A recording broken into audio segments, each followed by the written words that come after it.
আসসালামু আলাইকুম। সবাইকে স্বাগতম 10 মিনিট স্কুলের আজকের ম্যাথ ক্লাসে। আপনাদের সাথে আছি আমি নাফিজ ইসলাম এবং আজকে আমরা আলোচনা করব হচ্ছে চতুর্ভুজ এবং বহুভুজ নিয়ে। তো চতুর্ভুজ বলতে আমরা আসলে কি বুঝি, যে চারটা বাহু দ্বারা যদি কোনো ক্ষেত্রকে আমরা সীমাবদ্ধ করতে পারি তাহলে সেটাকে আমরা বলবো হচ্ছে একটা চতুর্ভুজ। যেমন ধরা যাক এটা হচ্ছে একটা ক্ষেত্র, এখানে হচ্ছে আমার চারটা বাহু আছে, একটা, দুইটা, তিনটা, চারটা। তো এইটা অ্যাকচুয়ালি কিন্তু রেখাংশ, তাই না? তো রেখাংশ মিলে যখন একটা ক্ষেত্র আবদ্ধ করে তখন তাকে আমরা বলে ফেলি হচ্ছে ওই ক্ষেত্রের বাহু। তাহলে এই রেখাংশগুলো অ্যাকচুয়ালি হয়ে গেল এখন আমার ওই ক্ষেত্রের একটা করে বাহু। আচ্ছা, তাহলে এটা হচ্ছে আমার একটা চতুর্ভুজ। এখন এই চতুর্ভুজটা বিভিন্ন প্রকারের হতে পারে। চলুন তাহলে আমরা বেসিক কিছু প্রকারের চতুর্ভুজ দেখে নেই। তো প্রথমে আসবে হচ্ছে আমার আয়ত। তো আয়ত হচ্ছে এমন একটা চতুর্ভুজ যেই চতুর্ভুজে হচ্ছে বিপরীত বাহুগুলো সমান্তরাল এবং প্রত্যেকটা কোণ হচ্ছে সমকোণ। তো এখানে বিপরীত বাহু কোণগুলা, তো আমরা দেখতে পাচ্ছি এটা হচ্ছে একটা এবিসিডি আয়তক্ষেত্র। তো এই এবিসিডি আয়তক্ষেত্রের এবি একটা বাহু, বিসি একটা বাহু, সিডি একটা বাহু আর হচ্ছে এডি একটা বাহু। তো এবি আর সিডি বাহু এরা হচ্ছে আমার বিপরীত বাহু, আর বিসি আর হচ্ছে এডি বাহু এরা হচ্ছে আমার বিপরীত বাহু। এই বিপরীত বাহুগুলো আমার এখানে হবে হচ্ছে সমান এবং এরা হচ্ছে এখানে হবে সমান্তরাল।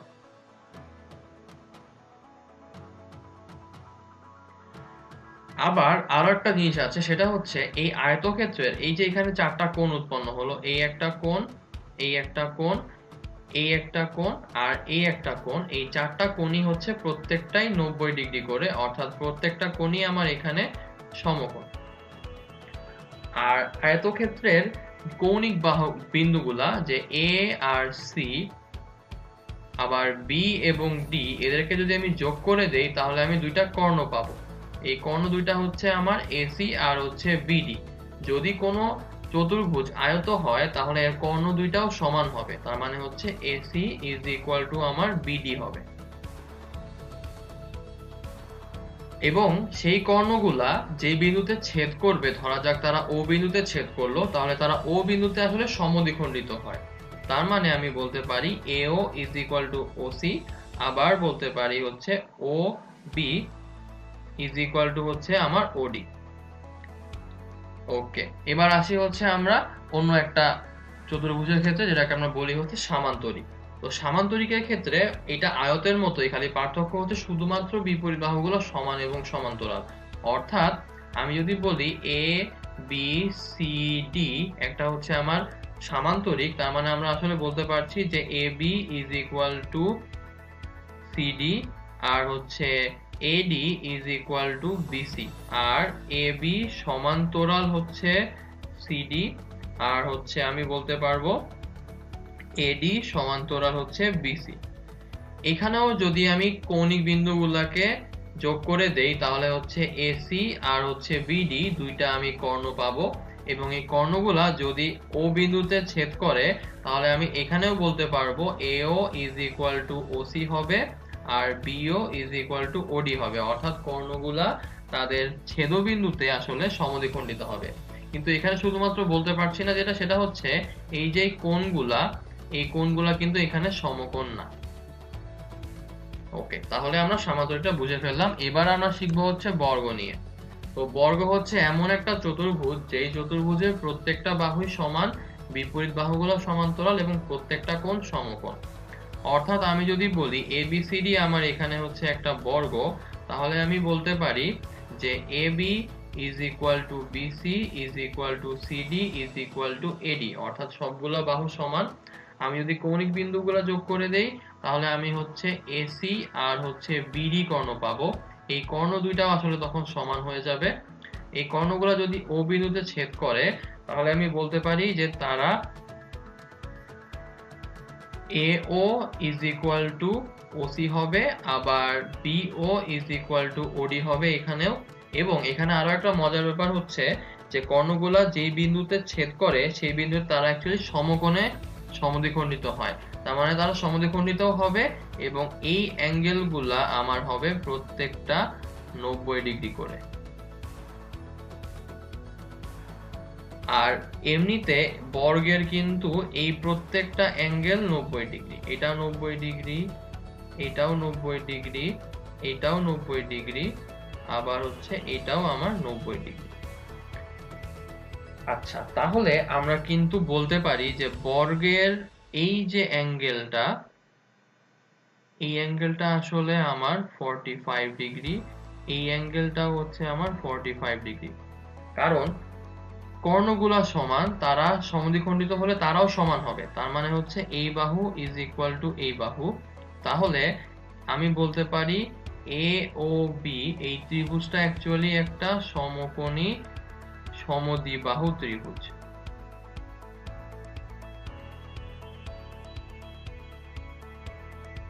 এরকম করে আমি সেম বলতে পারবো ত্রিভুজ এ ও ডি এর ক্ষেত্রে, সেম বলতে পারবো আমি ত্রিভুজ বি ও সি এর ক্ষেত্রে, সেম বলতে পারবো আমি ত্রিভুজ সি ও ডি এর ক্ষেত্রে।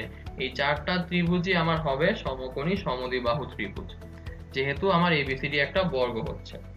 ওকে, এবার আমরা শিখবো হচ্ছে রম্বস নিয়ে পরেরটার ক্ষেত্রে, অর্থাৎ রম্বসের ক্ষেত্রে। রম্বস একটা চতুর্ভুজ যার হচ্ছে প্রত্যেকটা বাহু সমান, অর্থাৎ আমি বলতে পারি এবিসিডি একটা যদি রম্বস হয় তাহলে AB is equal to BC is equal to CD is equal to AD. তাহলে এই চারটা বাহুই কিন্তু আমার এখানে সমান। আরো একটা মজার ব্যাপার হচ্ছে এই চারটা বাহুই সমান্তরাল, তার মানে আমি বলতে পারবো যে এডি সমান্তরাল বিসি আর এবি সমান্তরাল হচ্ছে আমার সিডি। আর এদের কৌণিক বিন্দুগুলাকে যদি আমি যোগ করে দেই, অর্থাৎ আমি যদি এ আর সি আর হচ্ছে আমি যদি বি আর ডি দুইটাকে যোগ করে দেই, তাহলে আমি এসি আর বিডি দুইটা কর্ণ পাচ্ছি। এই এসি আর বিডি কর্ণ দুইটা পরস্পর যদি ও বিন্দুতে ছেদ করে, তাহলে আমরা বলতে পারি যে এও ইজ ইকুয়াল টু আমার আসবে হচ্ছে ওসি আর বিও ইজ ইকুয়াল টু আমার আসবে হচ্ছে ওডি, অর্থাৎ তারা পরস্পর সমদ্বিখণ্ডিত হচ্ছে। এবং এখানে আরো একটা মজার ব্যাপার হচ্ছে এই কর্ণগুলা যেই বিন্দুতে সমদ্বিখণ্ডিত হয় সেই বিন্দুতে আসলে সমকোণ উৎপন্ন হয়, অর্থাৎ এই অ্যাঙ্গেলটা 90 ডিগ্রি, এই অ্যাঙ্গেলটা 90 ডিগ্রি, এই অ্যাঙ্গেলটাও 90 ডিগ্রি, এই অ্যাঙ্গেলটাও 90 ডিগ্রি, তার মানে তারা অ্যাকচুয়ালি সমকোণে সমদ্বিখণ্ডিত হচ্ছে। তাহলে রম্বসের ক্ষেত্রেও আমরা এই বর্গের এই ব্যাপারটা খেয়াল করতে পারছি। তাহলে এটা গেল মোটামুটি আমার রম্বস সম্পর্কে ধারণা। এবার আমরা কিছু চতুর্ভুজ নিয়ে স্বীকার্যগুলা দেখে নিব। তো প্রথম স্বীকার্যটা হচ্ছে যে কোনো চতুর্ভুজের চারটা কোণের সমষ্টি হবে 4 সমকোণ, অর্থাৎ 360 ডিগ্রি। তার মানে এবিসিডি যদি একটা সামান্তরিক হয় তাহলে কোণ এ প্লাস কোণ বি প্লাস কোণ সি প্লাস কোণ ডি ইজ ইকুয়াল টু আমার আসবে হচ্ছে 360 ডিগ্রি। একইভাবে যদি আয়ত হয় তাহলেও আমি বলতে পারবো যে এ বি সি ডি এই চারটা কোণ মিলে 180 ইন্টু 2 অর্থাৎ 360 ডিগ্রি হবে। বর্গের ক্ষেত্রেও এই চারটা কোণ এ কোণ এ কোণ বি কোণ সি কোণ ডি মিলে 360 ডিগ্রি হবে। রম্বসের ক্ষেত্রেও কোণ এ কোণ বি কোণ সি কোণ ডি এগুলো মিলে 360 ডিগ্রি হবে। এখন যদি চতুর্ভুজ না হয়ে বহুভুজ হতো তখন কি হতো? তখন হতো হচ্ছে কোন একটা বহুভুজের আমরা যদি জানি যে তার বাহুর সংখ্যা কয়টা, তাহলে আমরা সেখান থেকে বের করতে পারি তার অন্তঃস্থ কোণগুলোর সমষ্টি কত। এখন ধরা যাক আমি নিচ্ছি হচ্ছে ত্রিভুজ, তাহলে ত্রিভুজের বাহু কয়টা? 3টা। তাহলে ত্রিভুজের 3 কোণের সমষ্টি কিন্তু আমরা এখন জানি কত, 180 ডিগ্রি। তাহলে আমি যদি n এর ভ্যালু এখানে 3 বসাই তাহলে আমার আসে 3 - 2 ইন্টু হচ্ছে 180, তার মানে 1 ইন্টু 180, তার মানে অ্যাকচুয়ালি 180 ডিগ্রি। এবার যদি চতুর্ভুজ হয়, যে কোনো চতুর্ভুজ হোক সেটা আয়ত রম্বস যেটাই হোক না কেন, তার তো 4টা বাহু থাকবে তাই না? তো 4টা বাহু মানে n এর ভ্যালু যদি 4 আমি এখানে বসাই তাহলে 4 - 2 ইন্টু হচ্ছে 180, অর্থাৎ আমার আসছে 2 ইন্টু 180, তার মানে 360 ডিগ্রি। অর্থাৎ এই ফর্মুলার মধ্যে আমি যদি বাহুর নাম্বারটা বসিয়ে দেই তাহলে কিন্তু আমি বের করে ফেলতে পারি যে সবগুলো অন্তঃস্থ কোণের সমষ্টি কত। তাহলে আমি যদি ষড়ভুজের জন্য ব্যবহার করি তাহলে ষড়ভুজের বাহু কয়টা থাকবে? 6টা।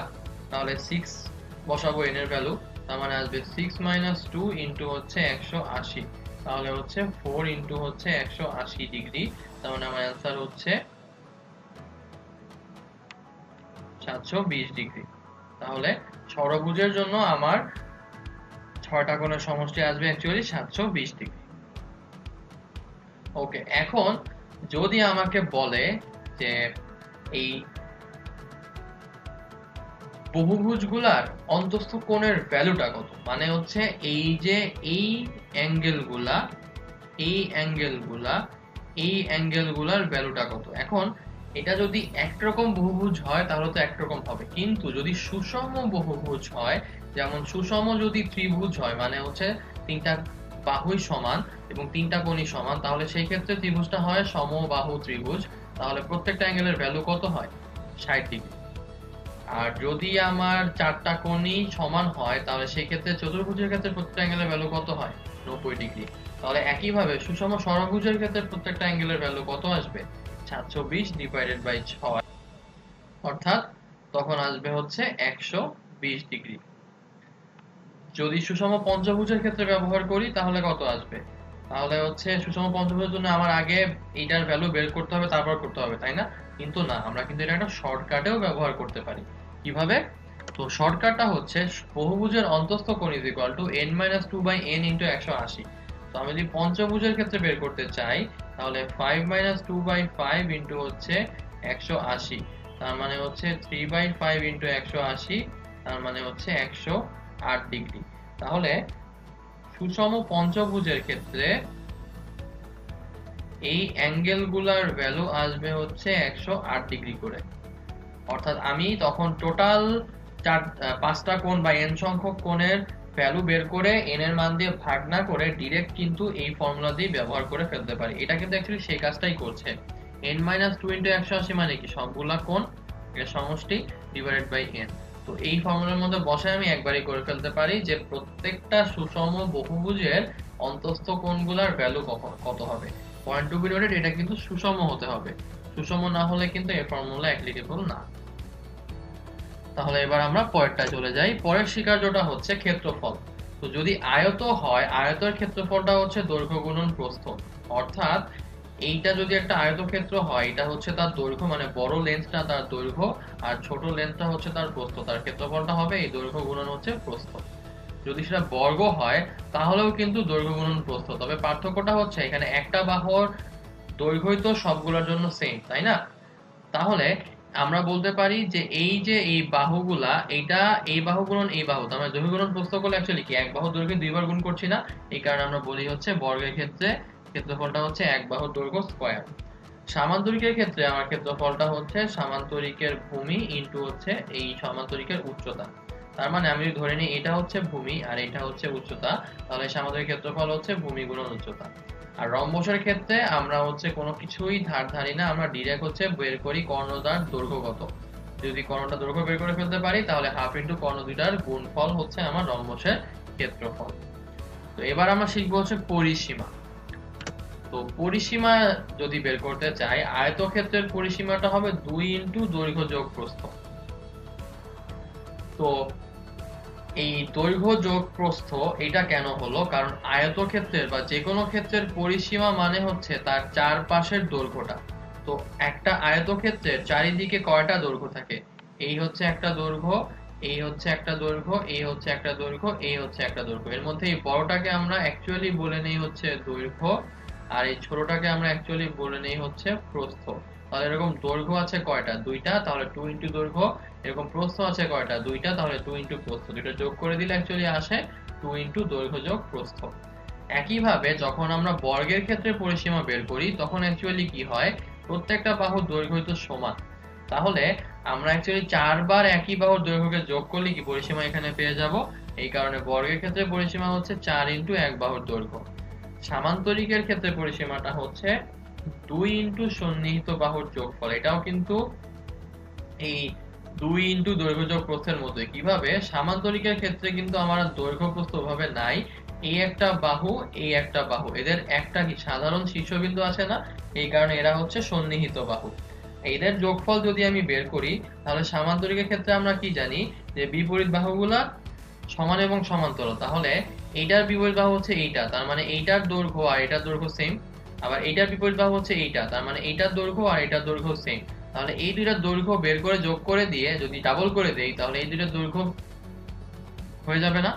তাহলে ডাবল করা মানে অ্যাকচুয়ালি কি? দুইবার আমি এটাকে আর এটাকে যোগ করলাম, এটাকেও আর এটাকেও যোগ করে দিলাম, তার মানে অ্যাকচুয়ালি আমার পরিসীমাটা চলে আসলো, মানে চারটা দৈর্ঘ্য যোগ করে ফেললাম। এই কারণে সামান্তরিকের ক্ষেত্রে আমার পরিসীমাটা আসবে 2 ইন্টু সন্নিহিত বাহুর যোগফল, আর রম্বসের ক্ষেত্রে ওই একই বর্গের মতো চারপাশের বাহুগুলো যোগ করে দিব, তাহলে 4 ইন্টু এক বাহুর দৈর্ঘ্য।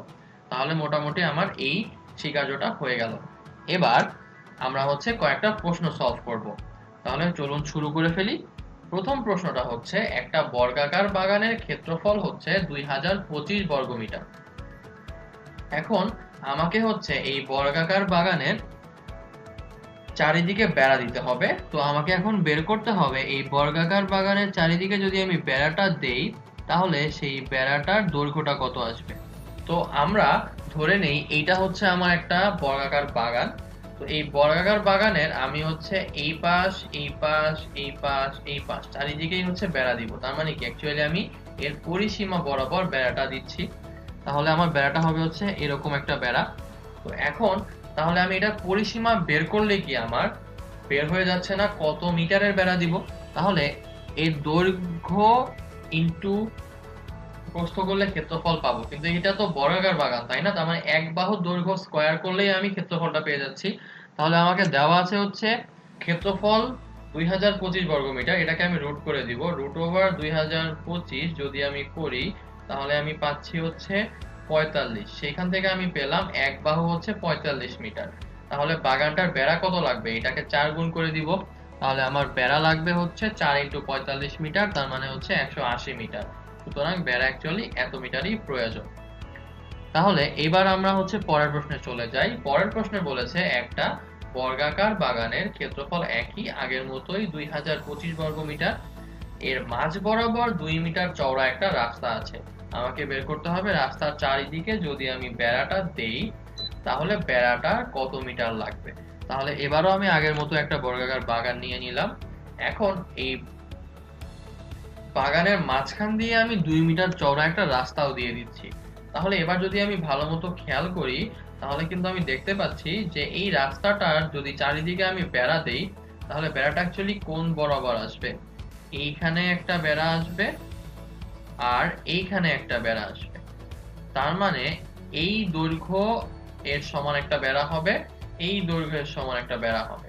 তাহলে এই বাগানটা তো বর্গাকার, তার মানে অ্যাকচুয়ালি কি, যে কোনো এক বাহুর দৈর্ঘ্য বের করলেই সেটাকে ডাবল করে দিলে আমার বেড়ার দৈর্ঘ্য চলে আসবে না। তাহলে আবার আগের মতোই ক্ষেত্রফলটা থেকে আমি যদি রুট করে দেই, তাহলে আমি পেয়ে যাব হচ্ছে এক বাহুর দৈর্ঘ্য। তাহলে এক বাহুর দৈর্ঘ্য পেয়ে গেলে আমি পেলাম হচ্ছে সেটা 45 মিটার। এবার আমি হচ্ছে যদি বেড়াটা বের করতে চাই, তাহলে এটাকে আমি ডাবল করে দিব। তার মানে আমার বেড়া আসবে হচ্ছে 2 ইন্টু 45 মিটার, তার মানে হচ্ছে আমার 90 মিটার বেড়া দিতে হবে। আচ্ছা, চারিদিকে আমি রাস্তা দিয়ে ফেললাম, মাঝে দিয়েও রাস্তা দিয়ে ফেললাম, কিন্তু মাঝে দিয়ে তো একবার গেল, যদি মাঝে দিয়ে দুইবার যায় তাহলে সেটা একবার দেখে নেই। পরের ম্যাথটায় বলেছে একইভাবে একটা বর্গাকার বাগানের ক্ষেত্রফল হচ্ছে 2025 বর্গমিটার, এর উত্তর দক্ষিণ এবং পূর্ব পশ্চিমে মাঝ বরাবর 2 মিটার চওড়া রাস্তা আছে। আমাকে বের করতে হবে রাস্তার চারিদিকে বেড়া দিলে কত মিটারের বেড়া লাগবে। তো এবার আমি একটা বর্গাকার বাগান নিয়ে নিচ্ছি। এই বাগানের এটা হচ্ছে আমার নর্থ, এটা হচ্ছে আমার সাউথ, এটা হচ্ছে আমার ওয়েস্ট, এটা হচ্ছে আমার ইস্ট। তাহলে এখন এই বাগানটার উত্তর দক্ষিণ পূর্ব পশ্চিম বরাবর 2 মিটার চওড়া রাস্তা আছে। তার মানে উত্তর দক্ষিণ বরাবর 2 মিটার চওড়া একটা রাস্তা, পূর্ব পশ্চিম বরাবর 2 মিটার চওড়া আরো একটা রাস্তা। তো আমাকে এখন বের করতে হবে যে রাস্তার চারিদিকে বেড়া দিলে কত মিটারের বেড়া লাগবে। তো আমরা এখন আবার আগের মতো 2025 বর্গমিটার যেহেতু আমার ক্ষেত্রফল, এটাকে রুট করে দিলে আমি পেয়ে যাব যে এক বাহুর দৈর্ঘ্য হচ্ছে আমার 45 মিটার। তো এখন এই এক বাহুর দৈর্ঘ্য 45 মিটার হলেও এর মধ্যে আবার এতটুকু অকুপাই করে আছে কি 2 মিটার চওড়া রাস্তাটা। তো এতটুকু বাদ দিলে তাহলে আমার এইটা আর এইটার দৈর্ঘ্যটা এখন বের করে ফেলি। তাহলে এটার দৈর্ঘ্যটা অ্যাকচুয়ালি কত আসবে, 45 মাইনাস 2 ডিভাইডেড বাই হচ্ছে 2, তার মানে হচ্ছে 43 বাই 2, তার মানে হচ্ছে 21.5। তাহলে এতটুকু আসবে হচ্ছে আমার 21.5 মিটার। তাহলে একইভাবে এইটা এইটা এইটা এইটা এইটা এইটাও বের করে ফেলতে পারি। তাহলে এগুলোও আসবে হচ্ছে 21.5 মিটার করে। এখন যদি আমি বেড়াটা দিতে চাই, তাহলে এটা তো বর্গাকার বাগান, তাই না? তো বর্গাকার বাগান হওয়ার সুবাদে আমি তাহলে এখন এই দৈর্ঘ্যটা যা আসবে আমার এই দৈর্ঘ্যটাও তাই আসবে, এই দৈর্ঘ্যটাও তাই আসবে। তাহলে আমি বেড়া তো দিব আসলে এই বরাবর আর হচ্ছে এই বরাবর, তাই না? একইভাবে এখানেও বেড়া আসবে, এখানেও বেড়া আসবে, এখানেও বেড়া আসবে। তাহলে বেড়াটা আসলে কিরকম আসবে? এরকম বেড়াগুলো আসবে। তাহলে আমি আসলে এই যে এই দৈর্ঘ্যগুলা এই দুইটাকে যোগ করলে আমি একটার জন্য পাচ্ছি। তাহলে 2 ইন্টু এইটা মানে হচ্ছে একটা কোয়াড্রেন্টের জন্য বেড়া। তাহলে এটাকে 4 গুণ করলে 4টা কোয়াড্রেন্টের জন্য বেড়া চলে আসবে না? তাহলে আমি বলতে পারি যে বেড়া লাগবে অ্যাকচুয়ালি 4 ইন্টু 2 ইন্টু 21.5 মিটার। তাহলে আমার বেড়া অ্যাকচুয়ালি আসবে 172 মিটার। তার মানে আমার এখানে 172 মিটারের বেড়া লাগবে। আশা করি বেড়ার ম্যাথগুলো আমরা বুঝে ফেললাম। ওকে, তাহলে এবার আমরা পরের ম্যাথে চলে যাই। পরের ম্যাথটায় বলেছে একটা আয়তক্ষেত্রের দৈর্ঘ্য প্রস্থের অনুপাত 3:1। উহার পরিসীমা 200 মিটার হলে এর ক্ষেত্রফল আমাকে বের করতে হবে। তো দৈর্ঘ্য প্রস্থের অনুপাত যদি 3:1 হয়, তাহলে আমি দৈর্ঘ্য আর প্রস্থের মধ্যে প্রস্থকে ধরে নিই হচ্ছে x মিটার, আর দৈর্ঘ্য তাহলে হয়ে যাবে বাই ডিফল্ট 3x মিটার। তো আমাকে বলে দিয়েছে পরিসীমা হচ্ছে 200 মিটার, তাই না? তার মানে এই 3 প্লাস x ইন্টু হচ্ছে 2 ইজ ইকুয়াল টু হচ্ছে 200 মিটার। তাহলে প্রশ্ন মতে হচ্ছে এই 2 into x plus 3x is equal two 200। এখান থেকে আমরা পেয়ে যাচ্ছি x এর ভ্যালু হচ্ছে 25 মিটার। তো যেহেতু এটা আয়তক্ষেত্র, তাহলে আমার প্রস্থ যদি 25 মিটার হয়, তাহলে দৈর্ঘ্য কত আসবে? 75 মিটার, 3 গুণ। তাহলে এবার আমি ক্ষেত্রফলটা বের করে ফেলি। 25 ইন্টু 75 অর্থাৎ 1875 স্কয়ার মিটার। তার মানে এটার ক্ষেত্রফল আসলে এই 1875 স্কয়ার মিটার। ওকে, তাহলে এবার আমরা পরের ম্যাথে চলে যাই। পরের ম্যাথে বলেছে একটা বর্গাকার বাগানের পরিসীমা বা একটা বর্গক্ষেত্রের পরিসীমা একটা আয়তক্ষেত্রের পরিসীমার সমান। খুব ভালো। ওই আয়তক্ষেত্রের দৈর্ঘ্য প্রস্থের অনুপাত 3:1 এবং ক্ষেত্রফল 768 বর্গমিটার হলে বর্গটার এক বাহু দৈর্ঘ্য আমাকে বের করতে হবে। আচ্ছা, তো তাহলে আমি ধরে নিচ্ছি আয়তক্ষেত্রের প্রস্থটা x হলে দৈর্ঘ্য হবে 3x। তাহলে এখান থেকে আমি পেয়ে যাই যে ক্ষেত্রফল মানে x into 3x is equal two 786। তার মানে x এর ভ্যালু এখান থেকে পেয়ে যাই 16। এখন তার মানে আয়তক্ষেত্রের প্রস্থ হচ্ছে 16 মিটার, তাহলে দৈর্ঘ্য আসবে কত? 3 ইন্টু 16 মানে 48 মিটার। তাহলে এখান থেকে পরিসীমা কত আসবে? 2 ইন্টু 16 যোগ 48, তার মানে হচ্ছে 128 মিটার। তাহলে 128 মিটার হচ্ছে বর্গক্ষেত্রের পরিসীমার সমান। তার মানে 4 ইন্টু বর্গক্ষেত্রের এক বাহুর দৈর্ঘ্য ইজ ইকুয়াল টু হচ্ছে 128 মিটার। তাহলে এখান থেকে আমরা পাচ্ছি যে বর্গক্ষেত্রের এক বাহুর দৈর্ঘ্য হচ্ছে 32 মিটার। তাহলে আমার অ্যান্সারটা হচ্ছে অ্যাকচুয়ালি 32 মিটার। আশা করি ম্যাথটা আমরা বুঝতে পারলাম। চলুন তাহলে এবার আমরা পরের ম্যাথে চলে যাই। তো পরের ম্যাথে বলেছে একটা আয়তক্ষেত্রের দৈর্ঘ্য 20% বাড়ানো হলো আর প্রস্থ 20% কমানো হলো, তাহলে এর ক্ষেত্রফলের কি পরিবর্তন হবে? এখন দৈর্ঘ্য প্রস্থের উপরে কি ক্ষেত্রফল ডিপেন্ডেন্ট না? তাহলে এটা কিন্তু শতকরা হিসাবের ওই হ্রাসবৃদ্ধি মানে ক্রমিক শতকরা হ্রাসবৃদ্ধির ফর্মুলা আমরা অ্যাপ্লাই করতে পারি। তো যেহেতু দৈর্ঘ্য 20% বাড়লো, তাহলে আমরা বলতে পারি +20, আর প্রস্থ 20% কমলো, তাহলে আমরা বলতে পারি -20 প্লাস -20 ইন্টু +20 ডিভাইডেড বাই হচ্ছে 100। তার মানে এটা 0 হয়ে যাচ্ছে, আর এটা হয়ে যাচ্ছে হচ্ছে -400 ডিভাইডেড বাই হচ্ছে 100। তার মানে হচ্ছে -4%। তার মানে অ্যাকচুয়ালি ক্ষেত্রফলটা হ্রাস পাবে। কত পার্সেন্ট হ্রাস পাবে? 4% হ্রাস পাবে। ওকে, পরের ম্যাথে চলে যাই। পরের ম্যাথটায় বলেছে একটা আয়তক্ষেত্রের দৈর্ঘ্য 18 সেন্টিমিটার এবং প্রস্থ হচ্ছে 10 সেন্টিমিটার। তো যদি দৈর্ঘ্যটা বৃদ্ধি করে 25 সেন্টিমিটার করা হয়, তাহলে প্রস্থ কত হলে ক্ষেত্রফলটা বদলাবে না? তো আমি তো যখনই এখন দৈর্ঘ্য প্রস্থটা কত, তাহলে সেখান থেকে ক্ষেত্রফল বের করে ফেলতে পারি 180 বর্গ সেন্টিমিটার। তো ক্ষেত্রফলটা বদলাবে না, কিন্তু দৈর্ঘ্য তো বাড়াই দিলাম, 25 সেন্টিমিটার করে ফেললাম। তাহলে 25 সেন্টিমিটার দৈর্ঘ্যের জন্য আমার ক্ষেত্রফলটা ঠিক রেখে প্রস্থ কত আসবে সেটা বের করতে হবে। তাহলে সেটা বের করে যদি ফেলি, তাহলে আমি বলতে পারি ক্ষেত্রফল অপরিবর্তিত রাখলে প্রস্থ হবে হচ্ছে 7.2 মিটার।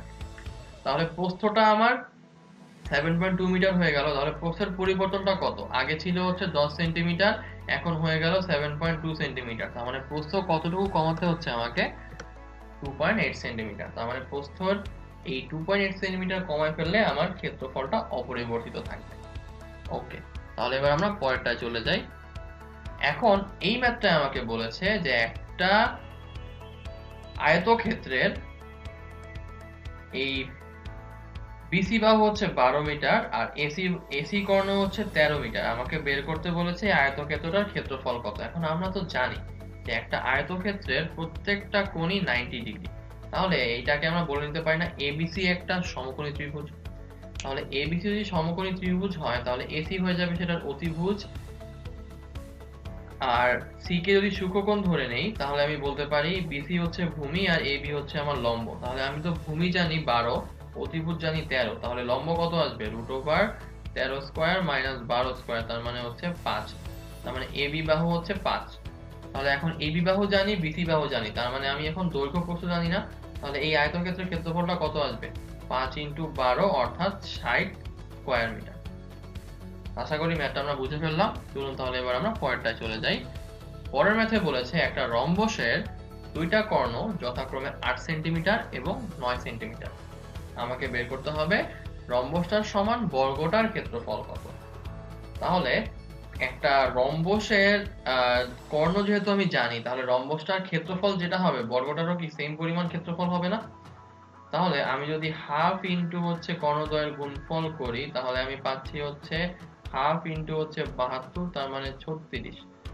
তাহলে রম্বসটার সমান বর্গের ক্ষেত্রফল আসলে 36 বর্গ একক, আর রম্বসটার সমান বর্গের এক বাহুর দৈর্ঘ্য আমার আসবে হচ্ছে 36 এর রুট, অর্থাৎ হচ্ছে আমার 6 বর্গ একক, 6 একক।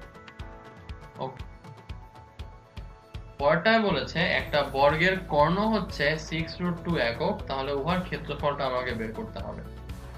তো আমি ধরে নিচ্ছি এটা হচ্ছে আমার একটা বর্গ, বর্গটার একটা বাহু হচ্ছে এ, তাহলে এটা হচ্ছে এ। এখন এটা হচ্ছে আমার কর্ণটা, তাই না?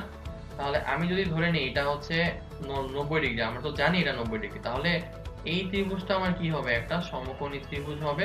এটাকে আমি নাম দেই এ বি সি। তাহলে এখন এবিসি ত্রিভুজের লম্ব হচ্ছে এ, ভূমি হচ্ছে এ, তাহলে অতিভুজ কি আসবে? √a² প্লাস a², তার মানে আমার আসবে হচ্ছে √2a।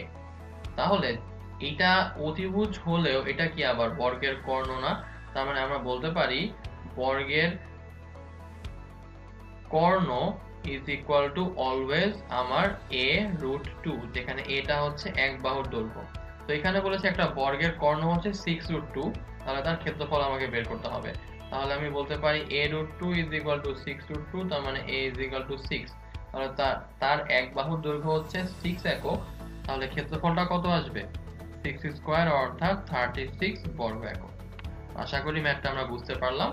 ওকে, তাহলে এরই সঙ্গে চতুর্ভুজের চ্যাপ্টারটা আমরা এখানেই শেষ করে দিচ্ছি। আশা করি যেই ম্যাথগুলো আমি কভার করেছি সেগুলো আপনারা ভালোভাবে বুঝতে পেরেছেন। পরবর্তী ক্লাসে আমাদের পুনরায় দেখা হবে। সেই পর্যন্ত সকলের সুস্থতা কামনা করে আমি নাফিজ ইসলাম আপনাদের থেকে আজকে এখানেই বিদায় নিচ্ছি। ধন্যবাদ।